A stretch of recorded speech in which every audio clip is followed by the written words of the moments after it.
The iron door slammed shut with a sound like a coffin closing. Serafina Ashwood stumbled forward, her knees hitting cold stone. The torch-lit corridor behind her disappeared as the lock engaged with a heavy final click. 12 hours, that's what the Regent had promised her. 12 hours from sunset to sunrise in this cell with the beast that had killed 3 trained guards. If she survived until dawn, they said the moon goddess would have spoken in her favor. She would be pardoned. Her name cleared. She pressed her back against the iron door, her breath coming in short, sharp gasps that misted in the frigid air. The dungeon was colder than she'd imagined.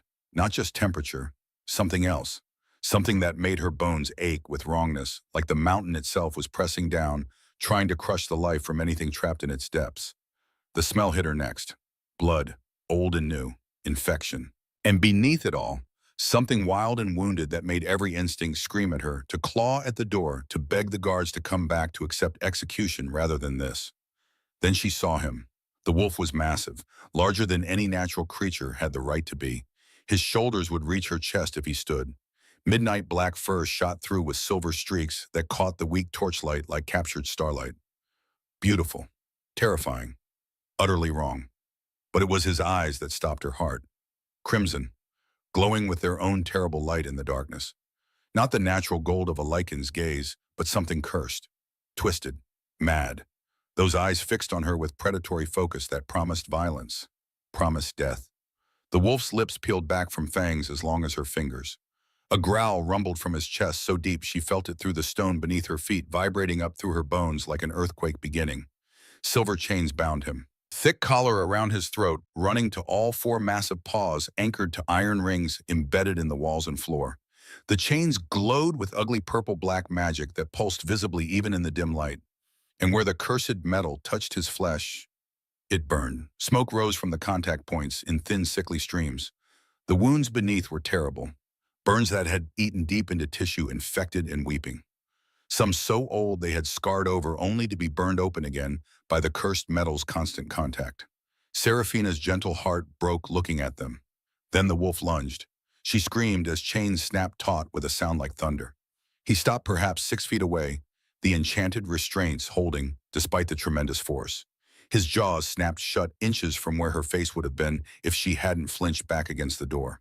Close enough that she felt the heat of his breath. Saw every detail of those killing fangs yellow-white in the torchlight and stained with old blood. Her whole body shook, every muscle locked in terror. This was death incarnate, chained and furious, and she had 12 hours until dawn, with nothing between her and those jaws except cursed silver and desperate prayer. The kingdom thought she'd be dead in 12 minutes. But as the wolf settled back into a crouch, as his crimson eyes remained fixed on her, with that terrible, unwavering focus, something happened that shouldn't have. His eyes flickered, just for a second. So brief she almost missed it. The red wavered, and underneath she saw gold. True alpha gold, the color they were meant to be. Then it was gone, swallowed by crimson madness again. But Serafina had seen it, and in that one golden flash she'd seen something else. Something that made her breath catch for an entirely different reason.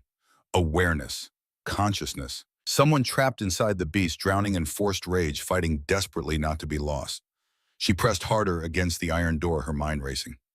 Yesterday seemed like a lifetime ago. The Grand Court chamber, the trial. Regent Caspian Draven sitting on a throne that didn't belong to him, his handsome face set in lines of false sympathy as he pronounced her sentence. Serafina Ashwood, you stand accused of treason against the crown. Priceless artifacts have been stolen from the royal treasury. The evidence points to you. She tried to defend herself, tried to explain that half the palace staff had access to that storage room, that she'd only been cleaning, doing her job like she had since she was 14 years old. But no one had listened. No one had dared speak in her defense. Not even Tobias the guard, whose daughter she'd sat with through fever 3 winters ago, singing soft songs until the child's breathing eased. The Omega protests her innocence. Lady Isolde Nightshade had said her sharp features twisted with something that looked almost like pain. Yet the artifacts vanished from a room she cleaned just days before the theft was discovered. Trial by ordeal. Caspian had declared, one night with the feral wolf. If the moon goddess finds you innocent, you will survive until dawn. She'd accepted. What choice did she have, death by wolf or death by execution? At least this way she had a chance, however slim.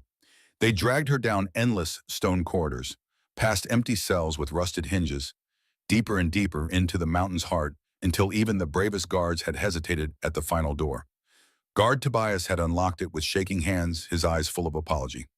"I'm sorry, Miss Seraphina. Moon Goddess, forgive us. I'm so sorry." Then they'd shoved her inside and run.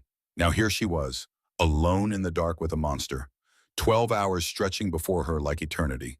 Except, the wolf was watching her, not with mindless hunger, with something else.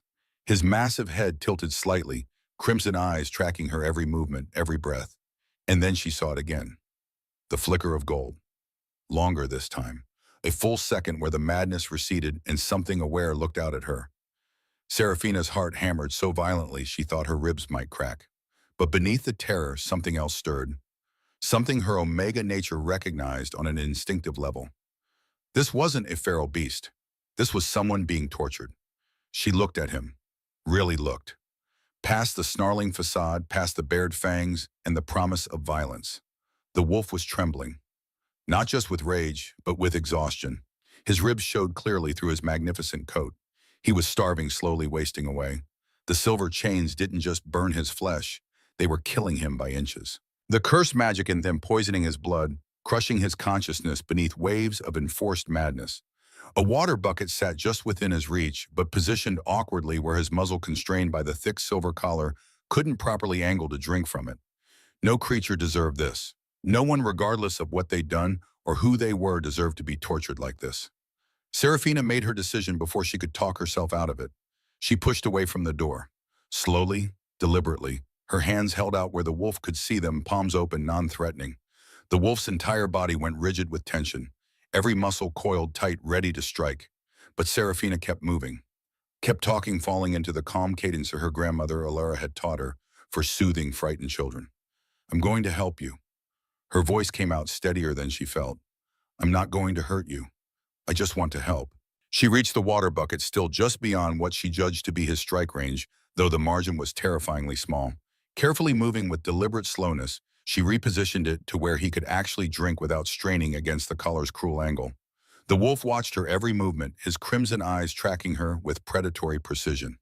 But he didn't lunge, didn't attack, just watched. Seraphina's hands were shaking so violently she nearly dropped the bucket, but she managed.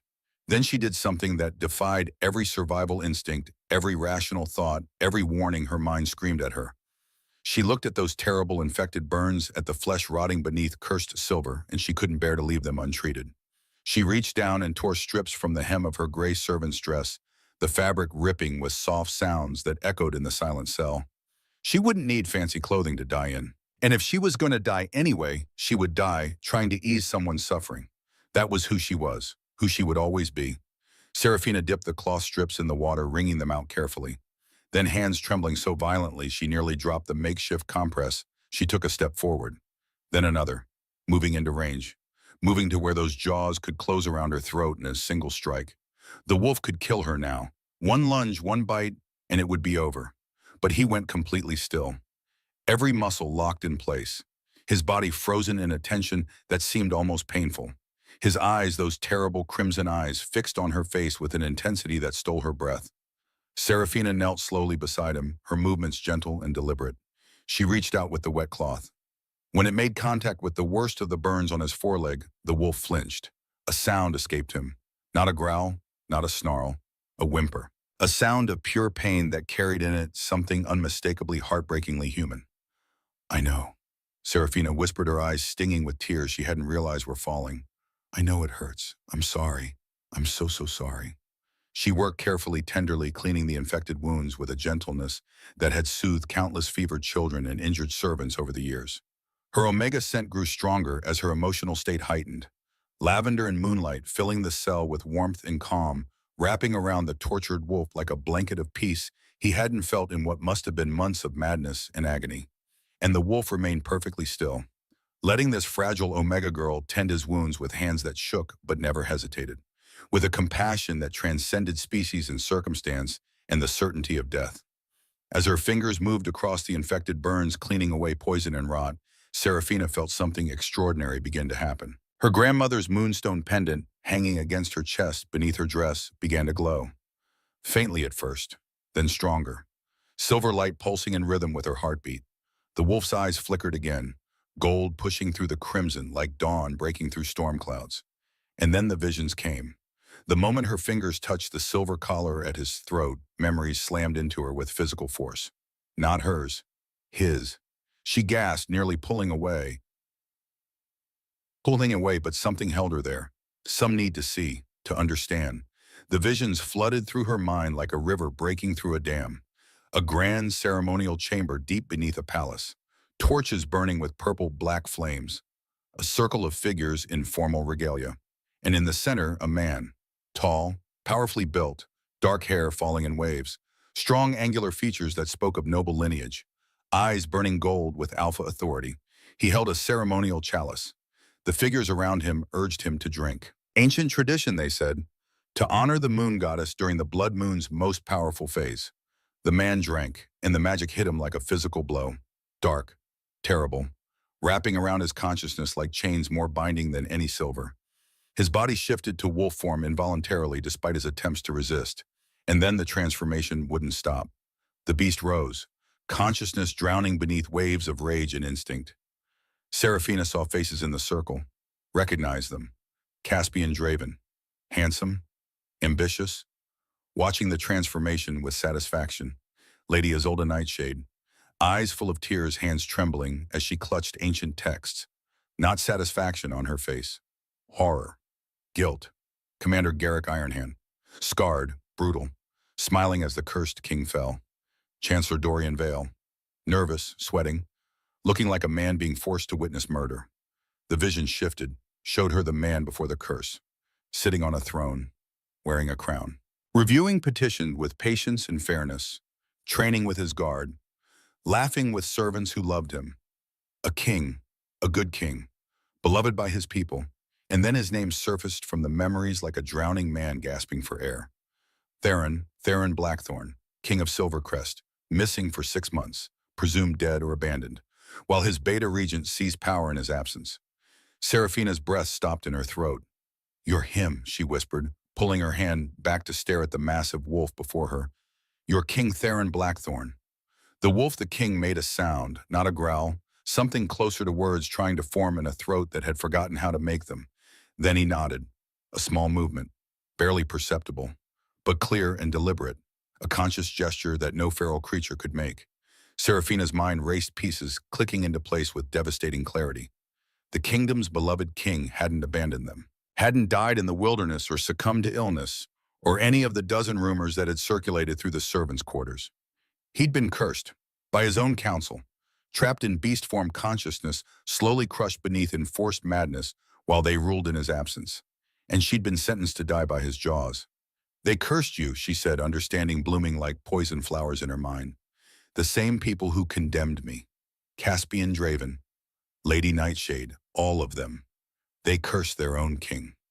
Theron managed another nod, his gold-flecked crimson eyes fixed on hers with desperate hope that she understood, that she believed.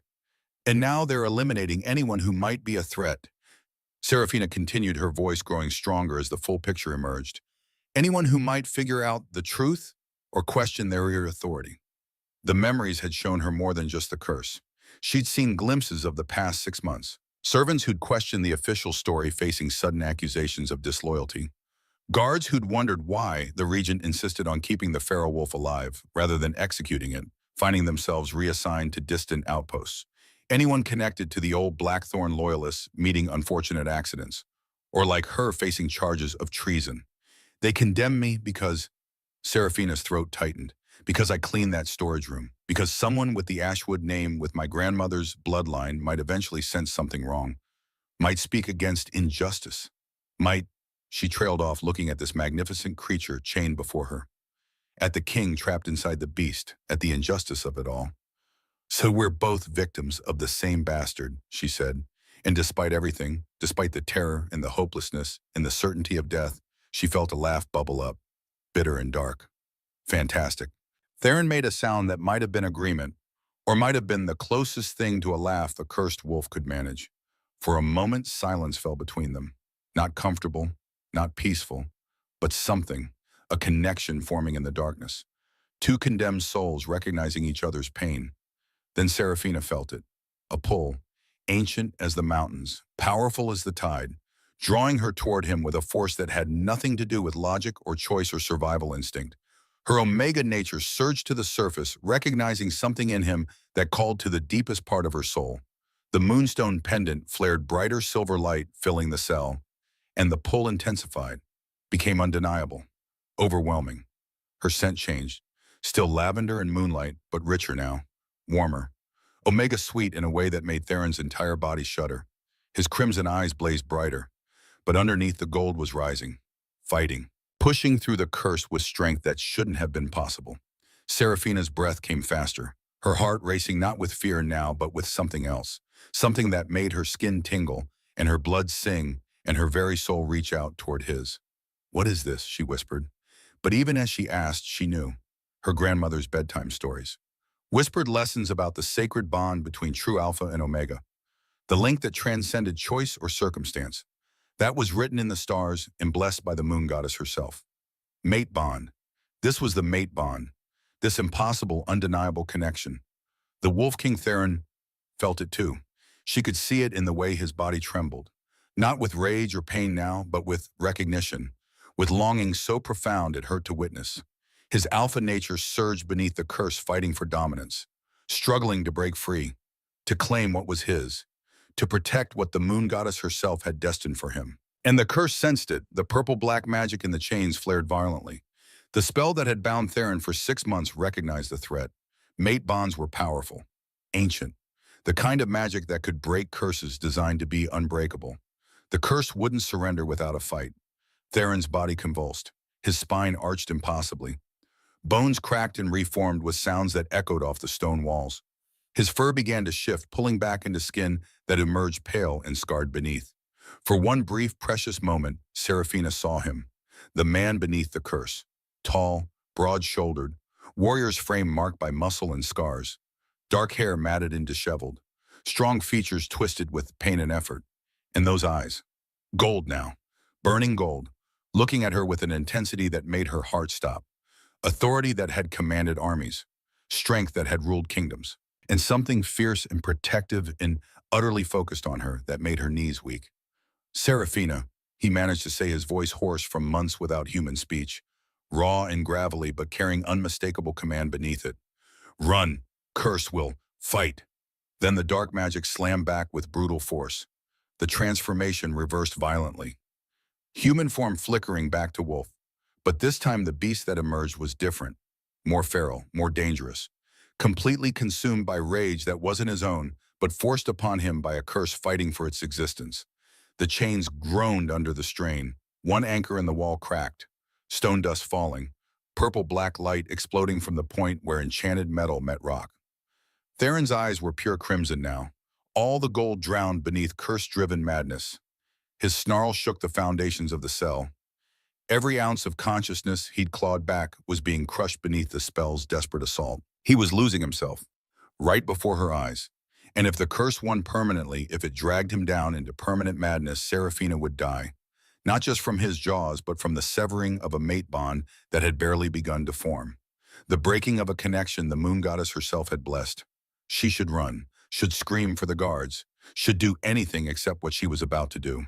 But Seraphina Ashwood had never been good at choosing self-preservation over compassion, had never been able to watch someone suffer without trying to help, even when that someone was a cursed king who might tear her apart in the next 30 seconds. The curse thought it could break the bond through force, through violence and terror, and crushing his consciousness beneath madness. But it had miscalculated one critical thing. Seraphina was Ashwood bloodline, descended from moon priestesses who had soothed savage alphas and brought peace to chaos for generations. Her gentle strength wasn't weakness. It was power of a different kind, power the curse hadn't anticipated, power that was about to change everything. She stepped forward, toward the raging wolf, toward her mate, toward her king. The moonstone pendant exploded with silver light, and the real battle began. The wolf lunged with such force that another anchor cracked in the stone wall. Purple-black magic erupted like infected blood from the wound, and the chain whipped loose, giving him 6 more feet of range. 6 feet that put Seraphina well within killing distance. She should have run. Every instinct of self-preservation screamed at her to throw herself at the iron door to pound on it until her hands bled to beg the guards to save her. Instead, she stepped forward, directly toward the raging beast. The moonstone pendant around her neck blazed with silver light so bright it cast shadows on the dungeon walls. The ancient magic of her bloodline, dormant for 24 years, roared to life with a power that made the very air crackle.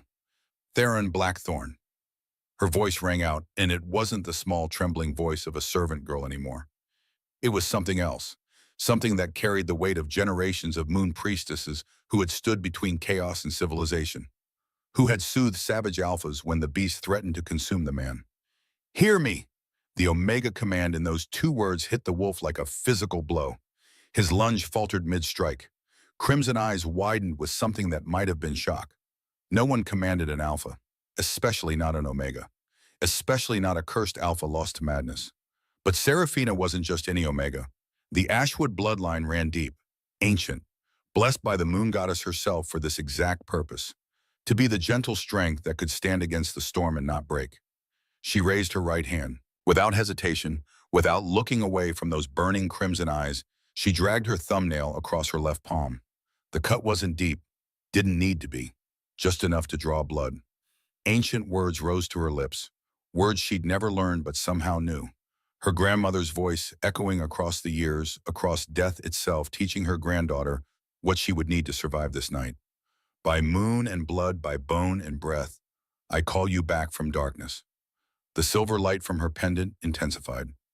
Her blood hit the stone floor and began to glow. Not red, silver, pure liquid moonlight spreading across the ancient rock in patterns that predated written language. The curse in Theron's chains shrieked, actually shrieked a sound like metal tearing that made Seraphina's teeth ache. The purple-black magic recoiled from the silver spreading across the floor, trying to pull back into itself. But it was too late. Seraphina stepped into the pattern her blood had made. The silver light wrapped around her like armor, like wings, like the moon goddess herself reaching down to shield her chosen daughter. By mate bond forged in suffering, I anchor you to earth and sky. She reached out, placed her bleeding palm directly on Theron's heaving side. The magic that exploded from that contact shook the foundations of the palace above them. Theron's roar of pain and rage transformed mid-sound into something else. Something caught between beast and man, between curse and freedom, between madness and desperate clawing hope. His body convulsed. The transformation was brutal, violent, nothing like the graceful shifts she'd seen other lichens perform. This was a war being waged in flesh and bone and magic too ancient to comprehend. Fur receded, then returned, then receded again. Bones cracked and reformed. Muscles tore and knit back together in different configurations. His spine arched so severely it should have snapped. The curse wasn't giving up. It poured more power into the chains into his body, trying to force the wolf form to stay, to crush the man beneath endless rage. But Seraphina held on, her hand pressed to his side, her blood mixing with his, her Omega magic wrapping around his alpha nature like a lifeline thrown to a drowning man. Come back, she whispered. Then louder, come back to me, Theron. I refuse to lose you. Do you hear me? I refuse. The mate bond blazed between them like a star being born, ancient, undeniable, stronger than any curse could ever be. Because the curse had been made by lichens. Powerful lichens, yes, but still mortal magic, mortal cruelty, mortal ambition. The mate bond was blessed by the moon goddess herself, and the goddess always won. Theron's eyes flashed gold, stayed gold. The crimson burned away like morning mist under sunrise. His body shuddered one final time, and when the convulsions stopped, a man knelt before her instead of a beast. Not fully transformed, the curse still held enough power to keep him partially shifted. Wolf ears, claws instead of fingers, fangs, fur across his shoulders and down his spine. But his face was human. His eyes were gold. And when he looked up at Seraphina, there was full consciousness in that gaze. Full awareness, full gratitude, and wonder, and something that made her heart stutter in her chest. He managed, his voice still rough, still struggling with human speech. You stopped it. I slowed it, Seraphina corrected her own voice, shaking now that the immediate danger had passed. The curse is still there, still fighting. I can feel it. She could. The purple-black magic in the chain pulsed with ugly light, gathering strength for another assault. They'd won the battle, not the war. Theron tried to stand, but his legs gave out. 6 months of starvation and torture had left him weak. The partial transformation had cost him what little strength remained. He collapsed back to his knees, silver chains rattling. "How long?" he asked, each word clearly painful, his throat raw from months of nothing but howls and snarls. "How long has it been?" "6 months," Serafina said softly. "Since the blood moon, since they cursed you." Something that might have been a laugh escaped him, bitter and dark. "6 months. They told everyone I abandoned the kingdom. Or died. Let me guess. Caspian sits on my throne now. As regent, waiting for the official mourning period to end before he can claim the crown permanently. My brother." The word came out twisted with betrayal and rage. "My own blood." Serafina had seen it in the visions. Caspian Draven wasn't just Theron's beta. He was his half-brother. The old king's bastard son, born to a servant and raised in the palace alongside the legitimate heir, loved his family, as trusted as blood, until that love curdled into resentment, until that trust became the weapon used to destroy. "He's not alone," Theron continued, his gold eyes hardening. "The curse required multiple sources. Ancient magic like this needs a circle. Let me guess. Lady Nightshade provided the spell work. Commander Ironhand provided the muscle. Chancellor Vale provided the legal framework to make the transition of power seem legitimate." "Yes." Serafina knelt beside him, her hand still on his side, maintaining the connection that kept the curse from overwhelming him again. "But Lady Nightshade didn't want to. I saw her face in your memories. She was crying." "Leverage," Theron said immediately. "Isolde would never betray me willingly. They must have something on her, someone she loves." Serafina filed that information away.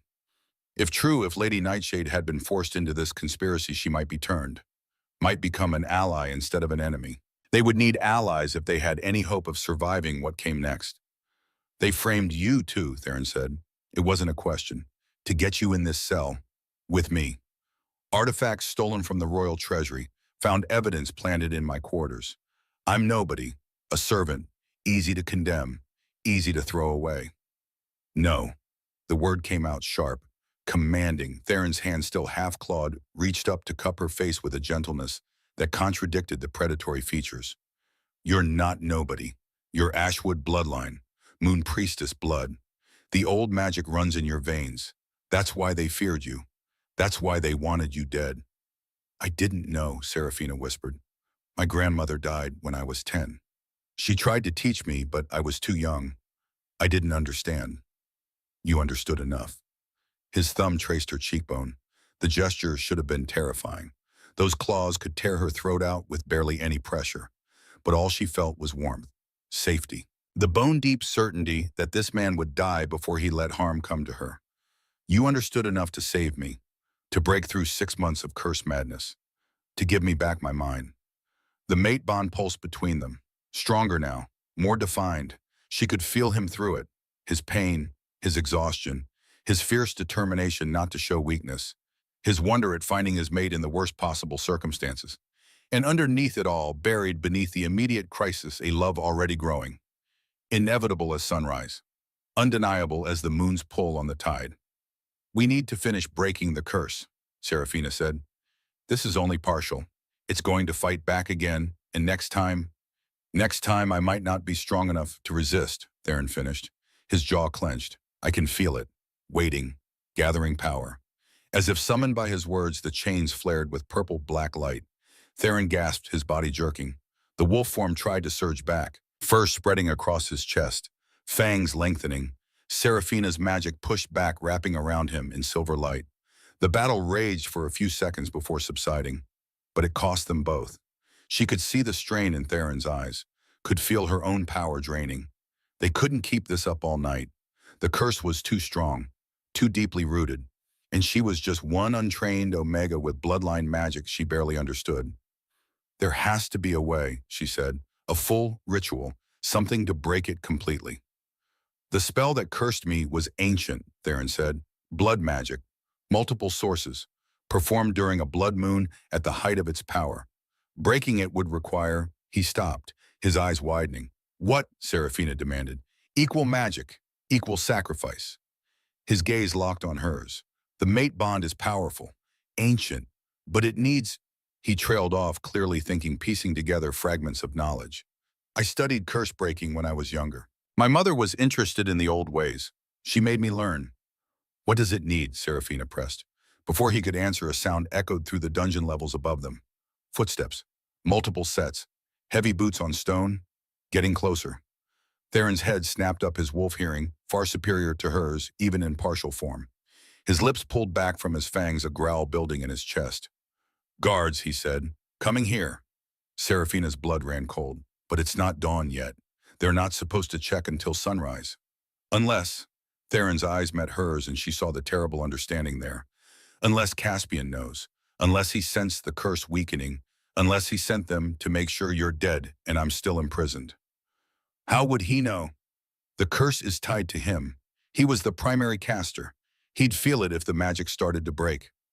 Theron tried to stand again, managed to get to his feet this time, though he swayed. They're coming to kill you. And if they find me like this, even partially free, they'll execute us both.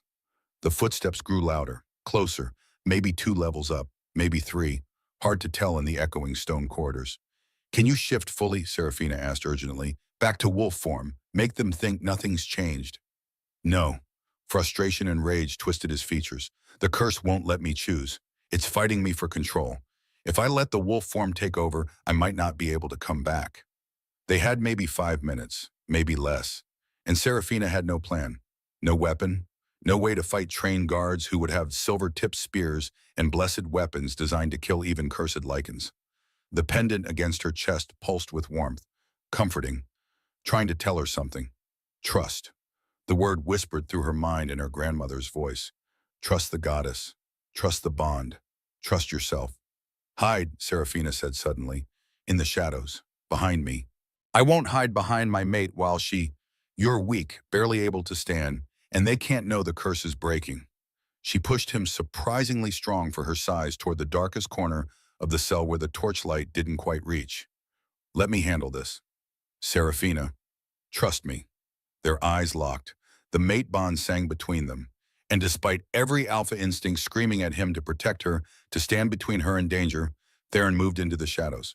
Just as the cell door began to unlock, Serafina threw herself to the floor, making herself look small and terrified. Not hard, she was terrified. But she could use that, could sell the image of a helpless Omega who'd somehow survived the night through pure luck. The door swung open. Torchlight flooded the cell. 3 guards entered, silver-tipped spears in hand, blessed amulets around their necks to protect against lichen attack, their faces set in grim lines. And leading them, his expression caught between hope and fear, was guard Tobias. Their eyes met, just for a second. But in that second, Serafina saw the truth. He wasn't here to kill her. He was here to save her. She's alive, one of the other guards said, surprised. I thought for sure the beast must be fed, Tobias interrupted smoothly. Not hungry, lucky for her. He moved forward, reaching down to help Serafina to her feet. His hand gripped hers hard, deliberately, and she felt something pressed into her palm. A key. Check the chains, the second guard ordered. Make sure they're still holding. We need to report back to the regent. The third guard moved toward the corner where Theron crouched in shadow. Serafina's heart stopped. If he noticed the wolf was partially shifted, that the eyes were gold instead of crimson, a low growl echoed from the darkness. Deep, threatening, pure animal rage. The guard froze. Still feral, he said, backing away quickly. Goddess, I hate this duty. Chains are intact, the second guard confirmed, checking the anchors, missing the cracks, missing the signs of strain. Magic's still active. Good. Tobias kept his hand on Serafina's arm, his grip a message. Trust me, play along. The regent will be pleased. He was concerned. Concerned she'd survive, the second guard muttered. Careful, Tobias warned. Walls have ears, even down here. The guards exchanged glances, then nodded. Whatever they thought about the regent's true motives, they weren't stupid enough to voice it aloud. We'll report she's alive, but won't last the night, Tobias continued. The beast is toying with her. It'll be over by dawn. And if it's not, then the goddess has spoken, and even the regent can't argue with that. Tobias's voice was steady, firm, loyal soldier reporting facts. The guards seemed to accept this. They filed back out of the cell, clearly eager to be away from the feral wolf still growling in the shadows. Tobias lingered a moment longer, long enough to lean close to Serafina and whisper 3 words that changed everything. We're with you." Then he was gone. The door locked again, footsteps retreating up the stone corridors. Silence fell. Theron emerged from the shadows, his eyes wide. "That guard, I know him. Thomas's son. I promoted his father to the palace guard 15 years ago." "Tobias," Serafina said. "His daughter Mira. She had fever 3 winters ago. I sat with her, sang her the old songs until it broke." "He's loyal." Theron's voice was thick with emotion. "All this time, 6 months. And there are still those who remain loyal." Serafina opened her palm. The key Tobias had pressed there gleamed in the torchlight. Small, silver, inscribed with runes. "What is it?" Theron asked. "I don't know. It's too small for the cell door, too delicate for the chains." She turned it over, examining it. "Wait, there's an inscription." She held it up to the torchlight. Old script, almost impossible to read, but her Ashwood blood recognized it, translated it automatically. "Archives," she read aloud. "Hidden library, north wall, third stone." Theron's breath caught. The hidden library. I'd forgotten. My mother built it. Secret chamber in the archives where she kept the most dangerous texts, the ones about blood magic, curse breaking, ancient rituals. "Tobias wants us to find something there," Serafina said. "Information, a way to break the curse completely. But we're trapped in this cell until dawn, and even if we survive until then, Caspian will never let us just walk into the palace archives." "Then we don't wait for dawn." Serafina moved to the cell door, studying the lock.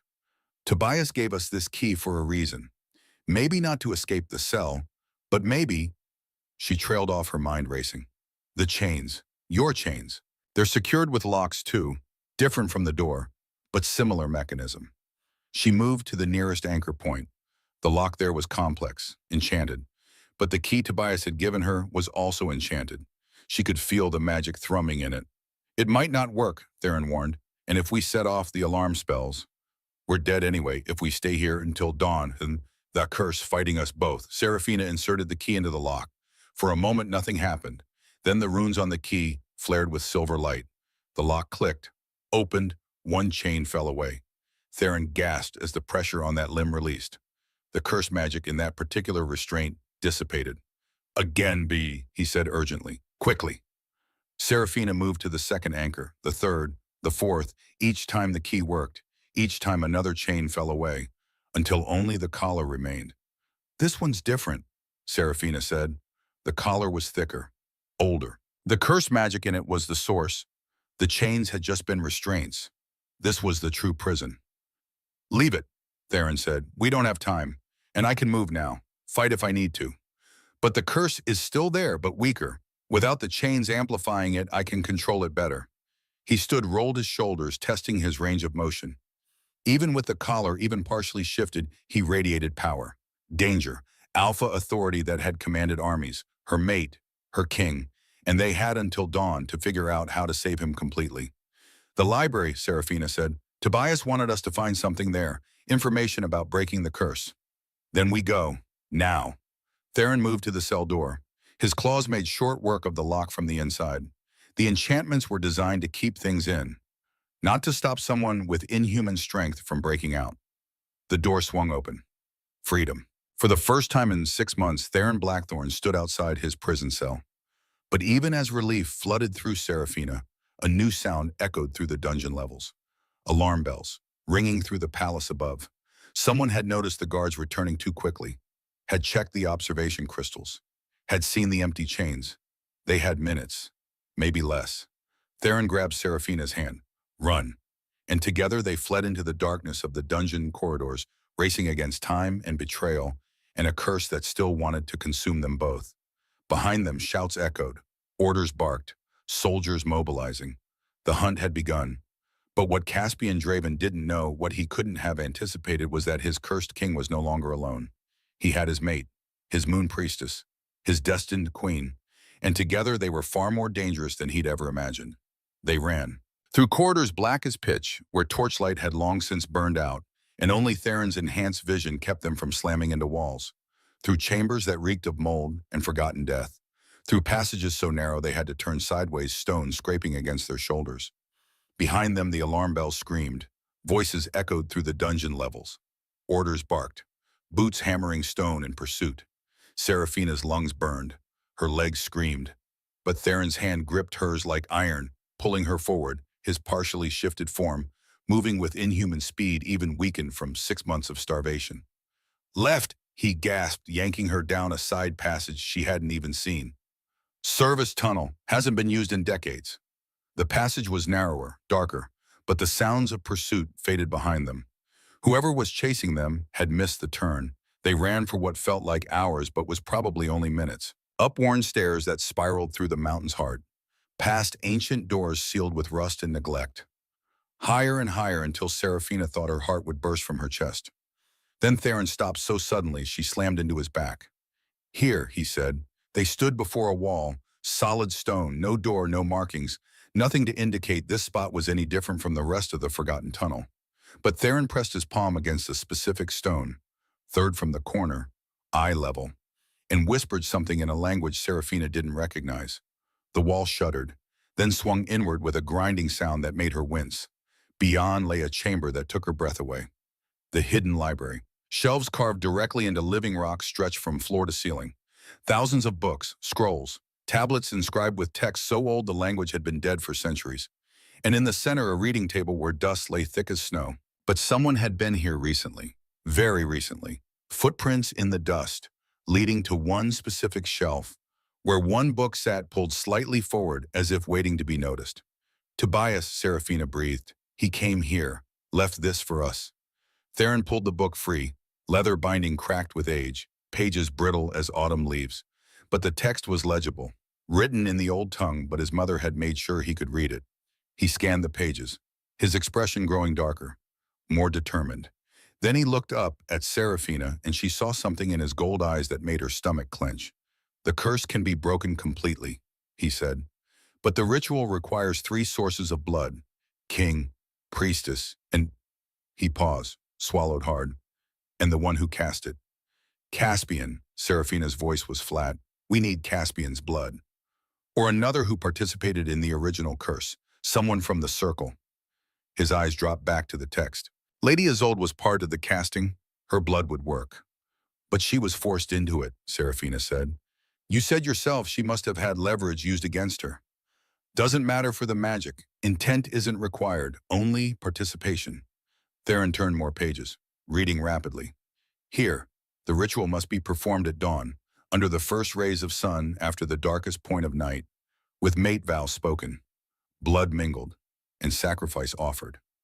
What sacrifice? Each participant must sacrifice what they value most. His jaw clenched. For me, vengeance. I must vow to choose mercy over revenge, to let justice be tempered with compassion. And for me, your anonymity, your safety. By accepting the mate bond publicly, by becoming queen, you paint a target on yourself for every enemy I've ever made, every rival to the throne. You'll never be invisible again, never safe again. Seraphina looked at him, at this man she'd known for less than 12 hours. This king who'd been a beast, this mate the moon goddess had chosen for her. She should have been terrified, should have wanted to run, to reject the bond, to choose the simple life she'd always known. Instead, she felt certainty settle into her bones like bedrock. I choose you, she said simply. I choose this, whatever comes. The mate bond flared between them, silver light, pure and true. And in that light, Seraphina saw the future stretching before them, saw the life they could build together, the kingdom they could heal, the family they could create if they survived the next 6 hours. We need Lady Isolde, Theron said, and we need to move fast. Dawn is coming.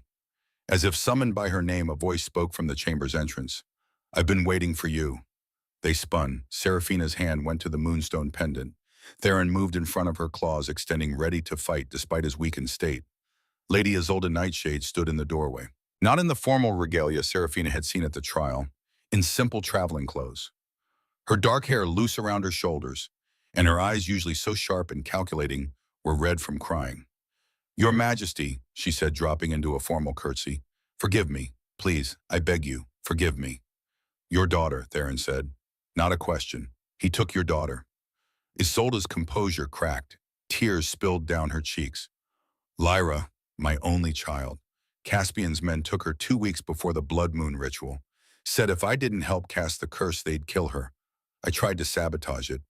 made the curse as weak as I could while still appearing to comply, left loopholes, gave Seraphina the moonstone pendant, hoping her bloodline would activate if she ever got close enough to you. Where is Lyra now? Seraphina asked gently. The northern tower, guarded. I haven't been allowed to see her in 6 months. They send me letters, proof she's alive, to keep me compliant. Isolde's hands shook. But if you're here, if the curse is breaking, then Caspian knows. And Lyra, we'll save her, Theron interrupted, his voice carrying command that made even Isolde straighten. But first we need your help, the ritual to break the curse completely. It requires your blood. Anything, Isolde said immediately. Anything you need. Just promise me you'll get my daughter out. You have my word. The vow hung in the air between them. Sacred, binding, the kind of promise a king makes once and keeps even if it costs him everything. The ritual must happen at dawn, Seraphina said. That's less than an hour from now. The Eastern Tower, Isolde said. Top level. There's a platform that faces the sunrise. We can perform it there, but we'll have to move through the palace. And by now Caspian will have every guard searching for you. Then we don't hide. Theron's eyes blazed gold. We go straight through them. Let them see their king has returned. Let them choose their loyalties right now. They moved through the palace like a storm rolling in from the sea. The hidden library had passages that connected to the main palace, servant quarters that Seraphina knew by heart. They emerged on the third floor in a hallway where early morning light was just beginning to filter through tall windows. And they walked, didn't run, didn't skulk, walked with heads high and purpose in every step. The first servant they encountered was Sarah, the head cook, carrying linens to the upper guest chambers. She saw them, froze. The linens fell from her hands. Your Majesty, she whispered. Then louder, Your Majesty. Her cry echoed through the corridors. Doors opened, heads poked out. Servants, guards, minor nobles who maintained apartments in the palace. And the word spread like wildfire through dry grass. The king lives. King Theron lives. He's returned. Some fell to their knees immediately, tears streaming down their faces. 6 months of fear and uncertainty and whispered doubts washing away in the relief of seeing their true king alive. Others hesitated, looking between Theron and the direction of the throne room where Caspian held power, calculating, choosing. Most chose Theron. By the time they reached the Eastern Tower, they had an entourage. Tobias appeared from a side corridor, his face splitting in a grin. Dr. Elowen emerged from the infirmary, her healer's bag already in hand. Finn, the stable master. Marcus, who managed the grounds. Dozens of servants and guards who had remained loyal through 6 months of usurpation. My king, Tobias said, falling into step beside them. The Northern Tower, Lady Isolde's daughter. I can take men. Do it, Theron ordered. Get her out. Bring her to safety. Tobias saluted and peeled off with a squad of loyal guards.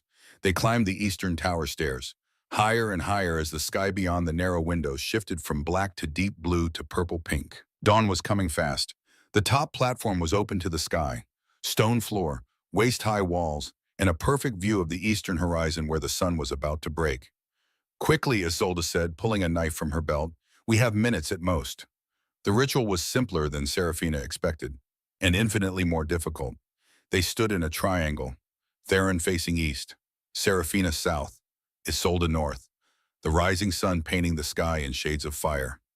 Blood first, Isolde instructed. She cut her palm without hesitation. Let the blood drip onto the stone. It began to glow. Not purple-black like curse magic. Clear, pure. The original magic before it had been twisted. Seraphina cut her palm. Her blood joined Isolde's, silver light rising. Theron cut his palm. King's blood, alpha blood. The magic recognized it, surged. Mate vow, Isolde said. Speak true, speak with power. Theron took Seraphina's bleeding hand in his. Their blood mingled, their eyes locked. I, Theron Blackthorn, King of Silvercrest, accept you, Seraphina Ashwood, as my mate, my queen, my equal in all things. I bind myself to you before the moon goddess and all creation, and I sacrifice my vengeance. I choose mercy. I choose justice tempered with compassion. I choose to build rather than destroy. The words resonated with power. Ancient, true, the curse in the collar around his neck screamed. I, Seraphina Ashwood, accept you, Theron Blackthorn, as my mate, my king, my partner in all things. I bind myself to you before the moon goddess and all creation. And I sacrifice my anonymity, my safety. I choose to stand in the light. I choose to be seen. I choose to lead rather than hide. The magic exploded upward like a pillar of silver fire. The curse in Theron's collar shattered, actually shattered. The metal breaking apart with a sound like the sky splitting. Purple-black magic burned away in the silver light, dissolved, vanished like it had never existed. And Theron transformed, fully, completely, back to human form without pain, without struggle, just a shift as natural as breathing. The wolf released, the man restored. He stood before her, naked except for the tattered remains of clothes that hadn't survived 6 months in wolf form, scars covering his body. Too thin, weak from starvation, but whole, human, free. It's done, Isolde breathed. The curse is broken. The sun crested the horizon, first rays of dawn touching the platform, touching them, blessing what they'd just created. Serafina threw herself into Theron's arms. He caught her, held her, buried his face in her hair, and shook with emotion too powerful for words. "Thank you," he whispered against her temple. "My queen, my salvation, thank you." They might have stayed like that forever, wrapped in each other, in relief and joy, and the mate bond singing between them. But shouts from below shattered the moment. Isolde moved to the wall, looked down. Her face went pale. "Caspian," she said, "in the courtyard, with Commander Ironhand and half the palace guard. They know you're here, and they're coming." Theron released Serafina, accepted the cloak Finn offered to cover himself. His eyes went hard, gold blazing with alpha authority that had commanded armies. "Good," he said. "Let them come. It's time to take back my throne." They descended the tower, not fleeing now, marching, an army of loyalists at their backs growing with every floor, servants joining from every corridor, guards switching sides when they saw their true king alive and whole. By the time they reached the throne room, they had 50. Caspian had 200. The massive doors stood closed. Beyond them, Serafina could hear voices. Caspian's, raised in anger and fear. Commander Ironhand responding. Orders being given. Weapons being readied. "They'll kill us," someone whispered. "We're outnumbered 4-1. "We have something they don't," Theron said. He took Serafina's hand, squeezed. "We have the truth, and we have right on our side. That counts for more than numbers." He nodded to the guards by the doors. Loyal men who'd served his father before him. They pulled the doors open. The throne room fell silent. Every head turned, every eye fixed on the doorway where Theron Blackthorn stood. Returned from the dead, freed from the curse. AlphaKing in full power. Caspian sat on the throne. He'd been mid-sentence, addressing his supporters, planning his official coronation now that the cursed king was supposed to be dead and the troublesome Omega executed. The color drained from his face like water from a shattered cup. "Hello, brother," Theron said. His voice carried through the vast chamber. Command in every syllable, power in every word. "Miss me." For a moment, nobody moved. The world held its breath. Then chaos erupted. Half the guards in the room dropped to their knees. Their true king had returned. Their loyalty had never wavered. The other half raised weapons, moved to defend Caspian, defend the regent who'd promised them power and position in the new regime. Commander Ironhand drew his sword. "Seize them. That's not the king. It's a trick, a shapeshifter, an illusion." "I'm no illusion," Theron said. He stepped into the throne room, Serafina at his side, Isolde and the loyalists behind them. "I am Theron Blackthorn, son of Aldrich, grandson of Matthias, king of Silvercrest by blood and right, and I have returned to claim what is mine." "Impossible," Caspian snarled, rising from the throne. "The curse. You should be a beast, chained in the dungeons." "Your curse broke." Serafina stepped forward, small, gentle, but her voice rang clear. "Because you underestimated the power of a mate bond. Because you underestimated me." "You," Caspian spat. "You should be dead, torn apart. I sentenced you to death by the very man you cursed," Serafina finished. "But your king didn't kill me. He recognized his mate, and together we broke your magic. Together, we're taking back this kingdom." "Guards!" Caspian roared. Kill them all!" Commander Ironhand charged. 20 soldiers with him, weapons raised, death in their eyes. The loyalists met them head on. The throne room erupted into battle. Theron fought like a man possessed. 6 months of torture, 6 months of helpless rage, 6 months of watching his kingdom suffer under his brother's rule, All of it poured into every strike, every blow. He was weak, starved, should have been easily defeated. But he was also an Alpha King, trained since childhood, blessed by the moon goddess herself, and fighting for everything he loved. He disarmed 3 guards in as many seconds, sent them sprawling, moved through the battle like water, like wind, unstoppable. Seraphina stood back, but she wasn't idle. Her Omega magic flowed out, silver light wrapping around the loyalists, strengthening them, healing minor wounds, giving them courage and stamina they shouldn't have had. The battle turned, slowly, surely, the loyalists driving Caspian's forces back. More and more guards switching sides when they saw their true king fight, when they saw the gentle Omega who'd saved him stand strong. Commander Ironhand fought his way toward Theron. The two met in the center of the throne room, blade against blade, veteran commander against cursed king. "You're weak," Ironhand growled. 6 months in chains, starved, broken. You can't win. "I already did," Theron said, and proved it. He disarmed Ironhand in 4 moves, sent the commander's sword spinning across the floor, put his own blade to the man's throat. "Yield," Theron commanded. Ironhand's eyes showed no remorse, no regret, just fanaticism. "Caspian is the true heir, the firstborn son. You're the pretender." "He's the bastard son," Theron said. "My father loved him, raised him as family, gave him every honor except the one thing he craved, and that drove him mad. He deserved nothing but what he was given. Love, brotherhood, a place of honor." Theron's voice hardened. He chose betrayal instead, chose dark magic, chose to become what he is. The fighting had stopped. Everyone watching the drama unfold. Caspian backed against his stolen throne, seeing his forces defeated, his commander captured, his conspiracy unraveling. Theron looked at Ironhand, at this man who'd served him faithfully for years before choosing ambition over honor. "For war crimes, for murder of palace guards, for conspiracy against the crown, I sentence you to death." Ironhand's execution was swift, clean, merciful despite everything. Then Theron turned to Caspian. His brother had nowhere left to run, nowhere to hide. The throne room surrounded, every exit guarded, every ally defeated. "Please," Caspian said. And for a moment he sounded like the boy Theron had grown up with, the brother he'd loved. "Father denied me everything. I was firstborn. I should have been king. You stole my birthright." "You were a bastard," Theron said, "born of a serving girl and a king's indiscretion. Father loved you. I loved you. We gave you everything a prince could want except the crown itself. That's all that mattered." "No." Theron's voice was heavy with grief.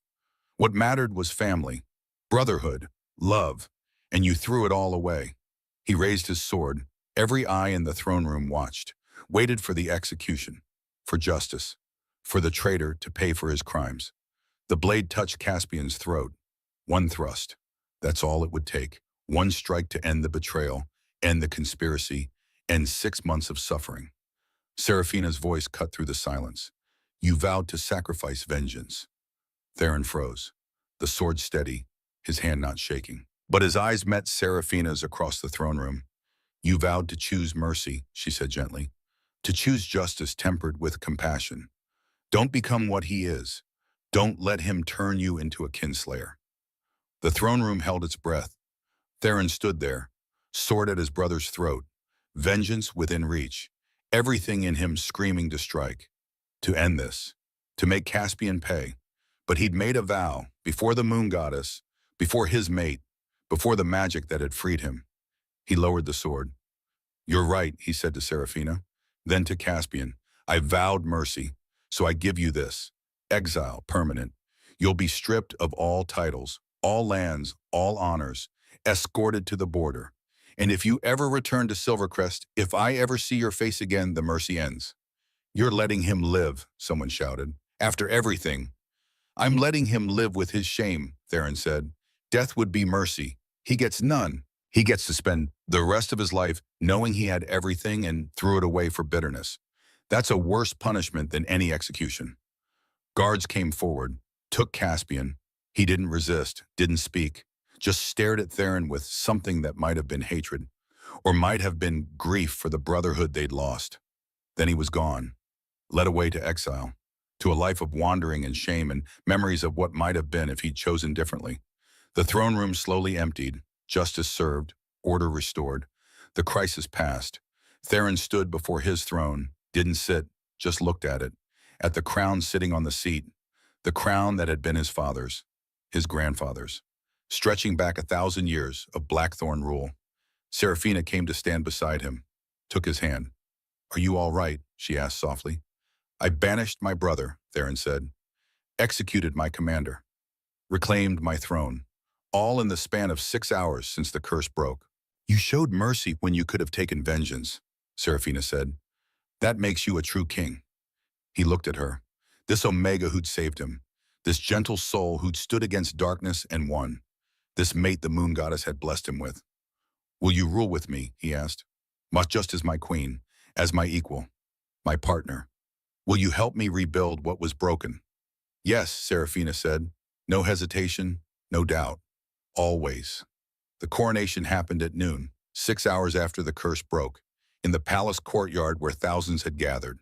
Serafina wore ancient ashwood regalia that had been kept in the royal archives, a gown of white and silver that seemed to capture moonlight even in the brightness of midday, a crown of moonstones that had belonged to her grandmother's grandmother, symbols of the priestess bloodline that had saved the kingdom. Theron wore his father's robes, his father's crown, symbols of the king bloodline that had protected the realm for a millennium. But more importantly, he wore the collar scars, visible, undisguised, proof of what he'd survived, what they'd all survived. The high priestess performed the ceremony, ancient words, ancient rites, but Theron insisted on adding his own. 6 months ago, he told the assembled crowd, "My own council cursed me, trapped me in beast form, left me to madness and death. They condemned an innocent servant to die by my jaws. They thought they'd destroyed their king and eliminated a threat."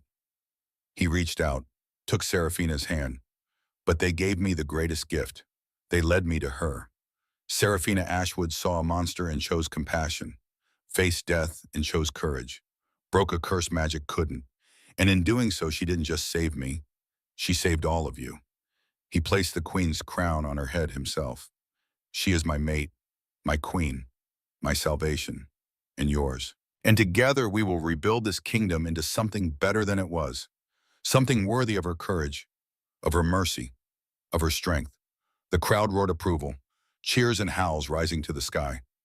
Serafina looked out at the sea of faces, servants and nobles, alphas and omegas, people she'd known her whole life, seeing her truly for the first time. Not invisible, not forgettable, not just another servant, their queen. The celebration lasted all day, but as evening fell and the twin moons began to rise, Theron and Serafina slipped away, found a balcony high in the eastern tower. Private, quiet, just the two of them in the night sky.